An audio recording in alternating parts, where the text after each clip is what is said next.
Hi, I'm Aidan and I'm a second year geography student at the University of Manchester. Hello, my name's Daniela and I'm a third year physics and philosophy student at Manchester. Hello, I'm Irene. I'm a third year pharmacy student at the University of Manchester.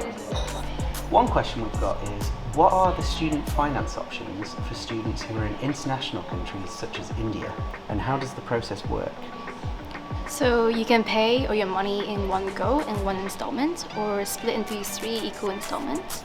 And on top of that, for food and living costs, we advise for undergraduate students an average of £12,000 a year and around £14,000 for postgraduate students. So there's one main scholarship called Global Futures, and this is available to international students from most countries. And then you also have subject-specific scholarships that depend on what subject you do. You can look on the university's website to see these, but if you are eligible, then the university should contact you with instructions for applying for these. One question we've got is, what's the best way to make friends in halls and university in general? I was in a catered hall in first year, so we had set meal times during the day that everybody from all the blocks would come together and you could get to meet a smorgasbord of people from all over the place. But if you're in a self-catered hall first year, that's also fine. If you're put with good immediate flatmates and you all get along and cook together, that's a great way of meeting people. A lot of halls also put on events throughout the year, so my hall had a great JCR that put on like a festival in the summer and put on like different games and like a darts evening and stuff during the year, so that was really good for meeting new people.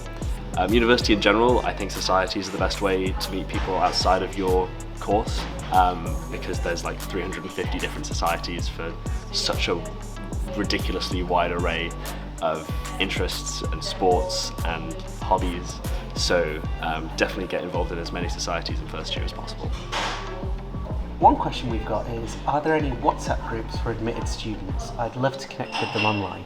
So there aren't any official WhatsApp groups, but there are Facebook groups for different halls you're in, different subjects you do, and also just a general University of Manchester group. And through these Facebook groups and pages, normally you can find WhatsApp groups that you can join, and that's where I made lots of my friends during first year, so I would definitely recommend finding those if you can. So one question we've got is, what if I narrowly miss the offer conditions? Will I lose the place immediately, or are there still changes to get admitted? You won't necessarily lose the place immediately. It's worth checking UCAS straight away and seeing there are some instances where the university will still let you in even if you've just sort of narrowly missed out on the grade boundaries. But it's worth noting that no matter what happens, you're going to land on your feet and doing whatever you end up doing. Me personally, I found it really useful to do an EPQ in sixth form, and if you get above an A grade in your EPQ, the university in most instances will drop your grade requirements by a grade. So my degree's AAA was then dropped to an AAB because I got an A star on my EPQ. So if you don't know what an EPQ is, or you don't know if your school does one, it's worth asking someone.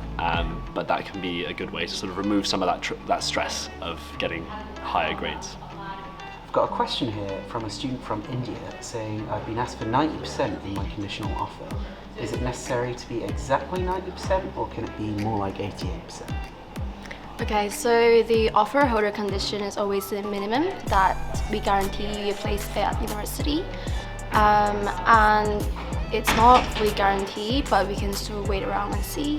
But no matter the result, we still believe you're a strong candidate, and it's not the end of the world.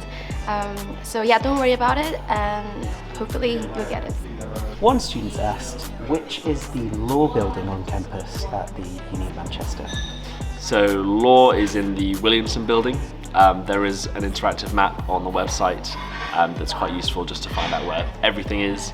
And there are also campus tours year-round, and also particularly at the offer holder days. So have a look at the links in the description to find out where those resources are. Thank you so much for sending in all your questions. We really enjoy answering all of them. And if you want any more information about what we've talked about today, check out the description below. And if you have any more questions, please ask them in the next student email, or you can comment them down below. Thank you so much. See you next time. Bye. Bye.